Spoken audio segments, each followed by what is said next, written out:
দর্শক, Daily Sun লাইভে আপনাদের সাথে আবারও যুক্ত হয়েছি আমি আরমান আলী, আপনাদেরকে জাকসু নির্বাচনের সর্বশেষ আপডেট জানাতে।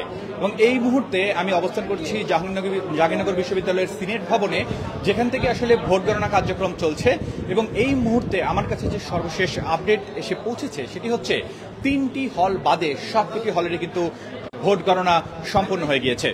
এবং এই মুহূর্তে আমরা যে আপডেটটি পেয়েছি যে তারামণি বিবি, প্রীতিলতা এবং তাজউদ্দিন, এই 3টি হলের কিন্তু ভোট গণনা শুধুমাত্র বাকি রয়েছে, বাকি সবগুলো হলেরই কিন্তু ভোট গণনা সম্পন্ন হয়েছে। এবং আমাদেরকে যেমনটা জানানো হয়েছে যে আপাতত ভোট গণনা বন্ধ রয়েছে নামাজের বিরতি এবং লাঞ্চ ব্রেকের জন্য, এবং 2টার দিকে এই ভোট গণনা কার্যক্রম কিন্তু আবার শুরু হবে এমনটাই আমাদেরকে জানিয়েছে।